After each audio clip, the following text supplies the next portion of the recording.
अब हम पढ़ेंगे एक बहुपद में शून्यकों और गुणांकों के बीच का संबंध। ठीक है, शून्यक और गुणांकों के बीच का संबंध मतलब क्या? शून्यक मतलब क्या? जो कि जब हम उस संख्या को बहुपद में x की जगह पे रखते हैं तो बहुपद की वैल्यू क्या आ जाती है? 0 आ जाती है। वो क्या होते हैं? उस बहुपद के शून्यक होते हैं। गुणांक क्या होते हैं? जो x के आगे लिखे होते हैं, है ना, वो क्या होते हैं? गुणांक। तो उनके बीच का हम संबंध देखेंगे, देख लेते हैं। संबंध अगर हम देखें तो शून्य और गुणांक के बीच का संबंध सामान्य तौर पर यदि अल्फा और बीटा द्विघात बहुपद के शून्यक है। ठीक है, हम किस बहुपद की बात करें? द्विघात बहुपद की बात करें। तभी शून्यक 2 आए हैं। रैखिक होते तो 2 बहुपद मतलब 2 शून्यक होते ही नहीं, उसका तो सिर्फ एक ही शून्यक होता है।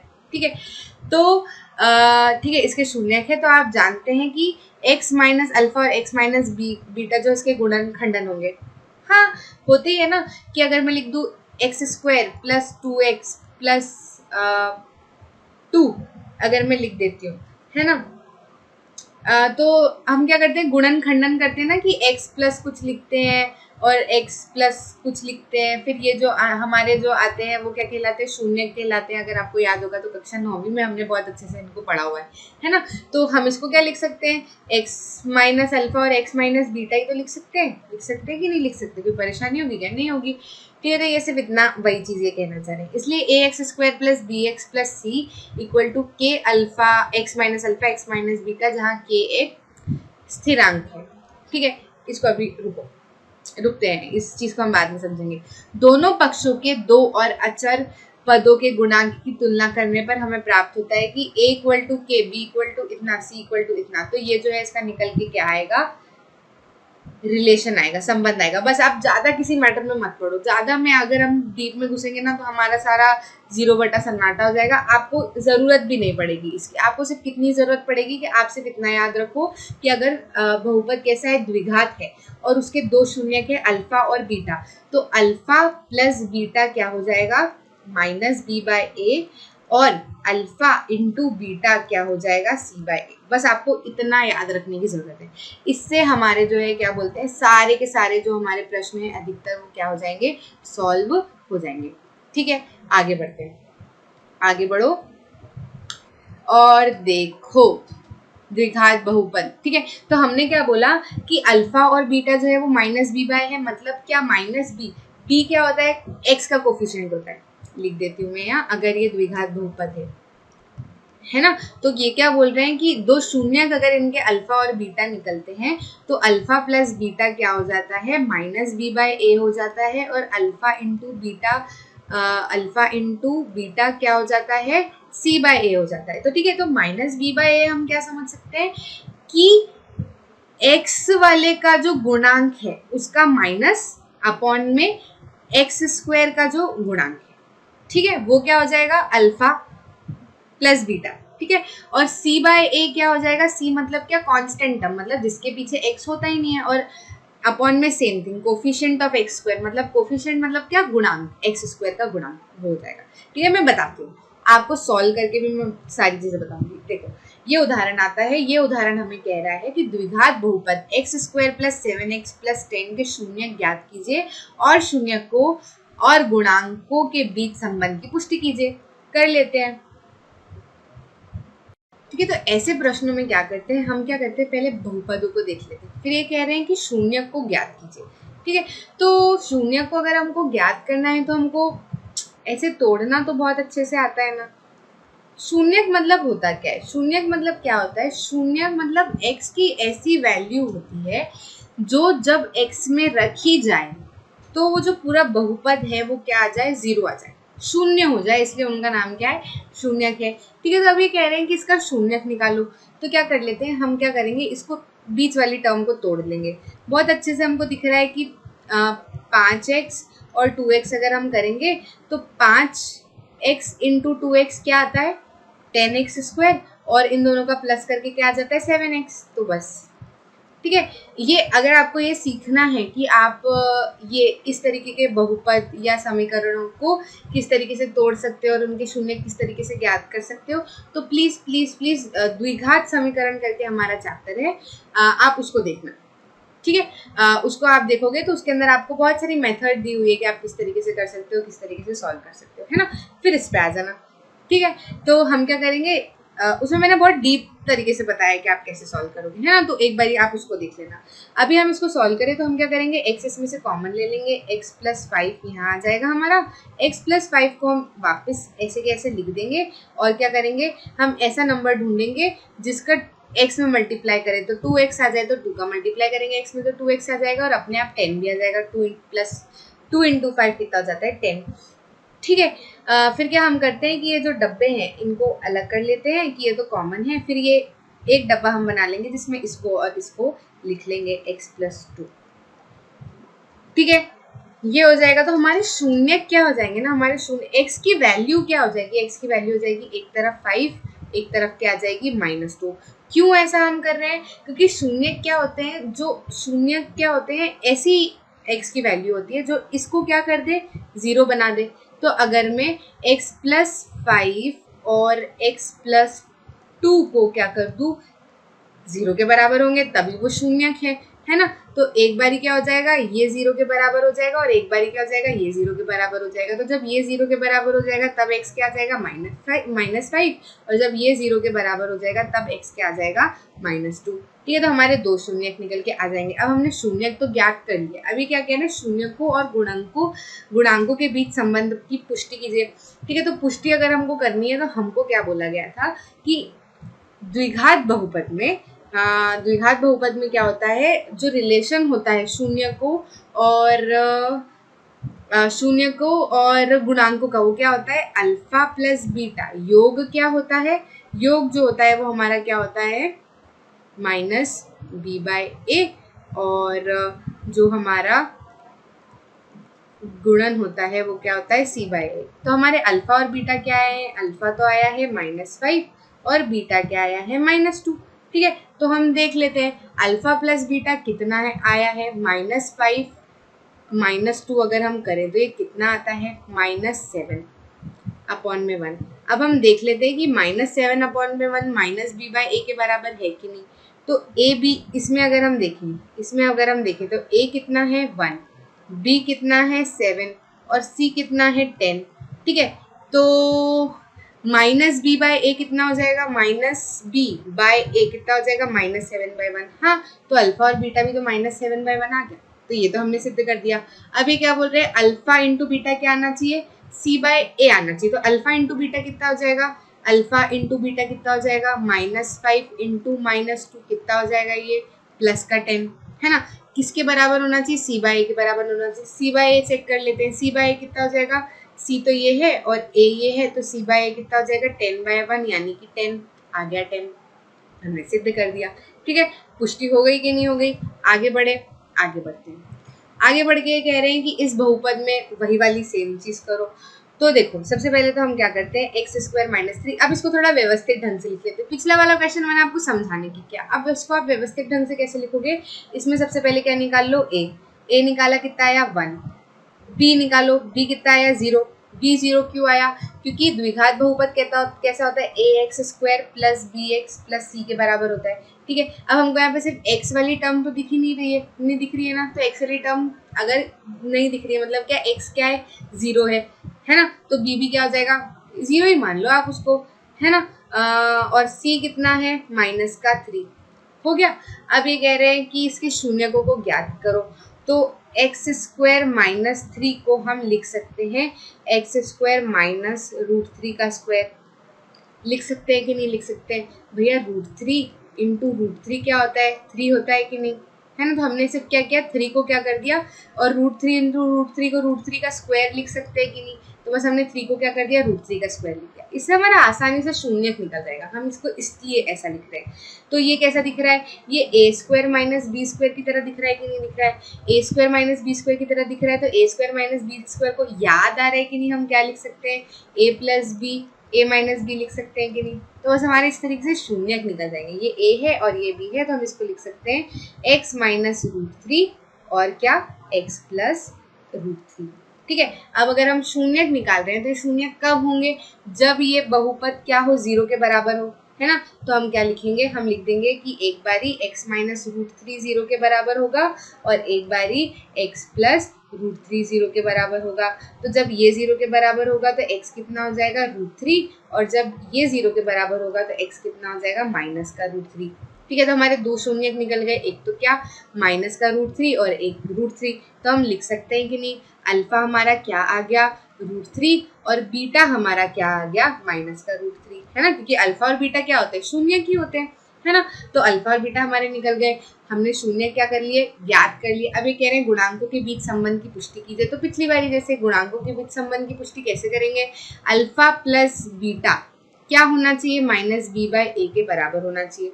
तो हम देख लेते हैं, माइनस बी बाय ए तो क्या है, माइनस बी बाय ए क्या है 0 बाय ए कितना है 1, जो कि क्या होगा 0 ही होगा, है ना। तो हम देख लेते हैं कि अल्फा प्लस बीटा जो है वो 0 आ रहा है कि नहीं आ रहा है। अल्फा कितना है रूट 3 प्लस बीटा कितना है माइनस का रूट 3।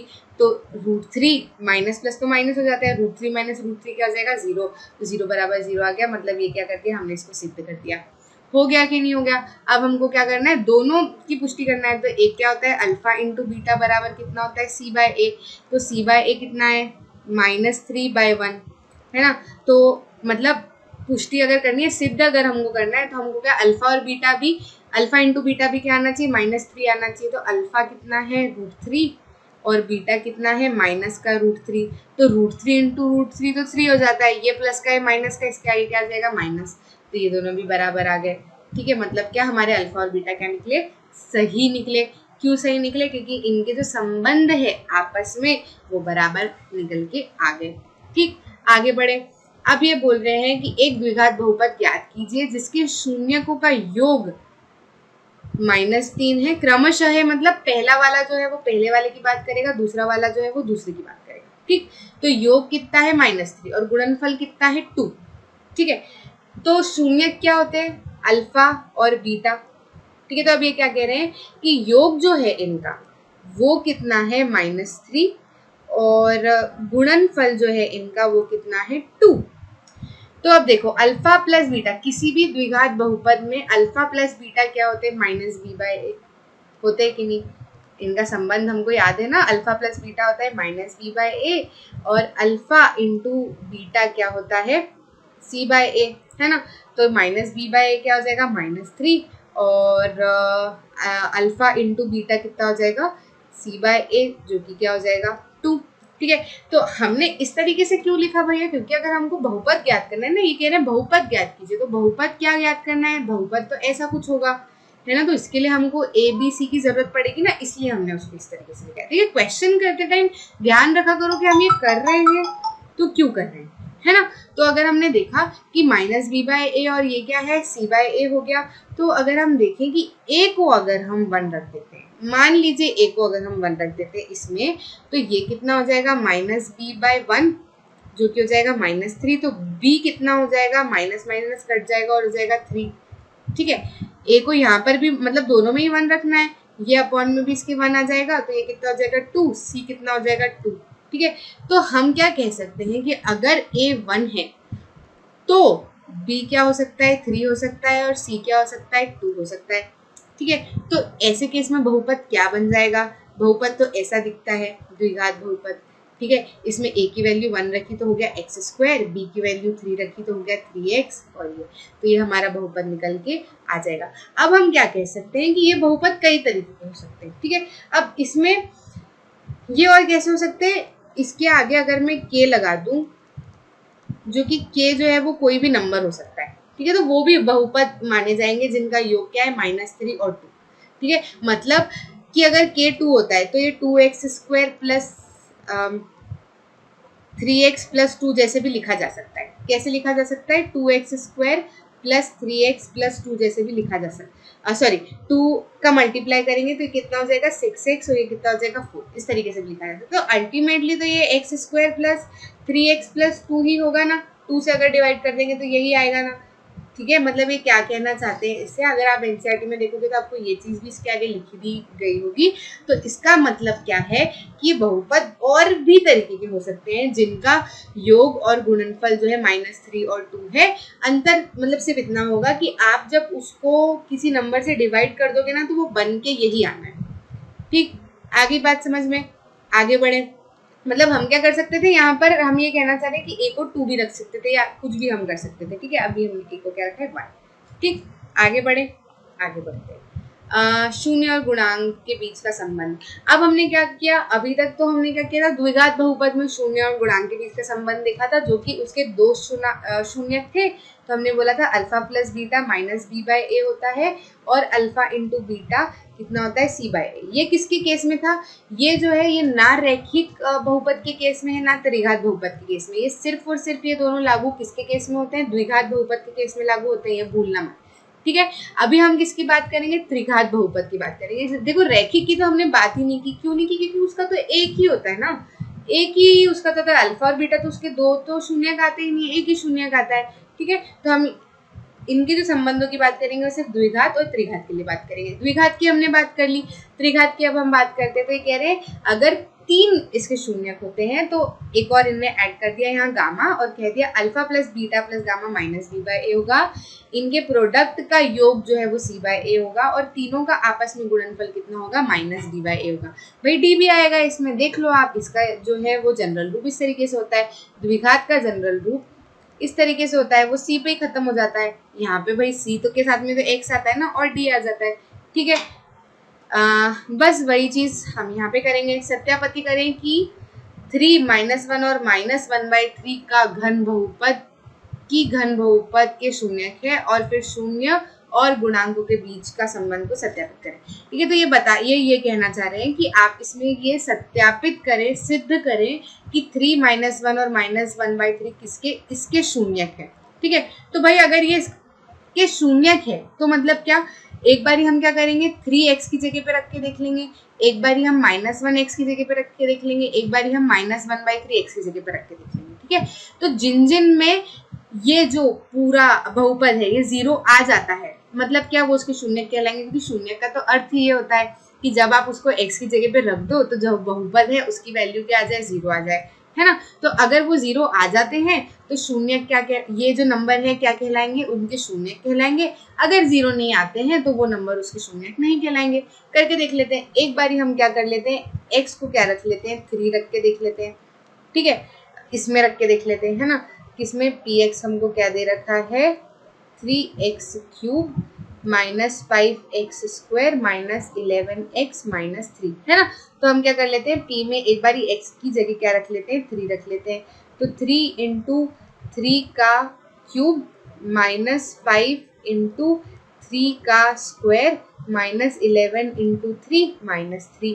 तो ये क्या हो जाएगा, 3 × 3 का क्यूब क्या होता है, 3 3 × 9, 3 × कितना हो जाता है 27।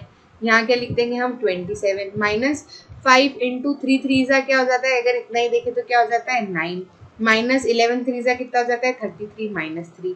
इसको अगर हम सॉल्व करते हैं, तो क्या आंसर आता है हमारा, ये आ जाएगा 81 माइनस का 45 माइनस का 33 माइनस का 3।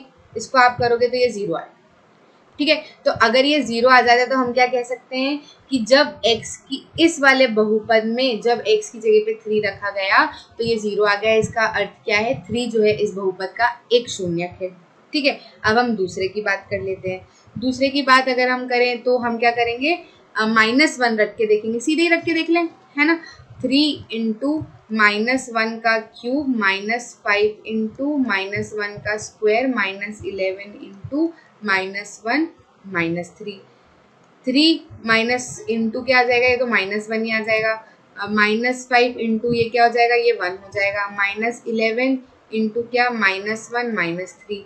ठीक है, तो ये कितना हो जाएगा, -3। ये कितना हो जाएगा, -5, और ये कितना हो जाएगा, +11, और ये हो जाएगा -3। ठीक है बाबा, तो ये कितना हो जाएगा, -6 -5 +11 और ये क्या हो जाएगा माइनस का 11 प्लस का 11, तो ये भी 0 आ जा रहा है। तो अगर ये भी 0 आ जा रहा है तो हम क्या कह देंगे कि जब हमने इस बहुपद में x की जगह पे -1 रखा तो ये बहुपद की वैल्यू क्या आई, 0 आई। इसका मतलब -1 भी क्या है, इसका शून्यक है। तो 3 भी शून्यक हुआ, 1 भी शून्यक हुआ। अब क्या बचा, -1/3 हमको देखना है, तो -1/3 भी हम करके देख लेते हैं। इसको मैं इरेज कर देती हूँ। ठीक है, अब हम क्या कर लेते हैं, इसको देख लेते हैं। तो क्या करेंगे, हम -1/3 रखेंगे, है ना। 3 इंटू -1/3 का पूरा क्यूब, -5 इंटू -1/3 का पूरा स्क्वायर, -11 इंटू -1/3 -3। ठीक है, आपको क्या करना है, सिर्फ उन नंबरों को x की जगह पर रखते जाना है, घबराने वाली बात नहीं। बाकी सारी चीजें ऐसी की ऐसी रखी रहने देना, x की जगह पे उन वैल्यू को रख के देख लेना। फिर क्या करना, सिंपल से सॉल्व कर लेना। 3 इंटू क्यूब है तो माइनस का साइन तो आएगा ही, 1 भी आएगा ही, अपॉन 3 3 9 3 27 हो जाएगा ये। -5 इंटू ये स्क्वायर है तो प्लस का हो जाएगा, अपॉन में 3 3 9 हो जाएगा। -11 इंटू -1/3 और -3, ये कितना हो जाएगा, 3 9 27। ठीक है, तो ये कितना हो जाएगा, -1/9 और ये हो जाएगा -5/9, ये हो जाएगा प्लस का 11/3 और ये हो जाएगा -3। ठीक है, तो ये तो हो जाएगा 9 और ये हो जाएगा -1 -5 हो जाएगा -6 और ये हो जाएगा 11/3 -3। तो ये तो कितना हो जाएगा, 3 2 6, 3 3 9, है ना। इसको इधर करते हैं -2/3 प्लस ये कर लेते हैं अपॉन में 3, 11 -3 3 9। तो ये भी कितना हो जाएगा, -2/3 और ये हो जाएगा प्लस का 2/3। तो बताओ, ये भी कैंसिल हो गए, ये भी 0 आ गया। मतलब क्या कि जब हमने इस बहुपद में x की जगह पे -1/3 रखा तो भी इस बहुपद की वैल्यू क्या आ गई, 0 आ गई। तो ये भी इसका क्या कहलाएगा, इस बहुपद का शून्य कहलाएगा। ये भी शून्य कहलाया और ये भी शून्य कहलाया। इस केस में कहलाया, जरूरी नहीं कि हर केस में कहलाए। आपको सिर्फ ये देखना है कि अगर उस नंबर को बहुपद में x की जगह पे रखने के बाद वैल्यू जो है वो 0 आती है, तभी वो उस बहुपद का शून्य कहलाएगा, नहीं तो नहीं कहलाएगा। यहाँ इत्तेफाक से तीनों ही इसके शून्य निकल गए। ठीक है, तो बधाई हो।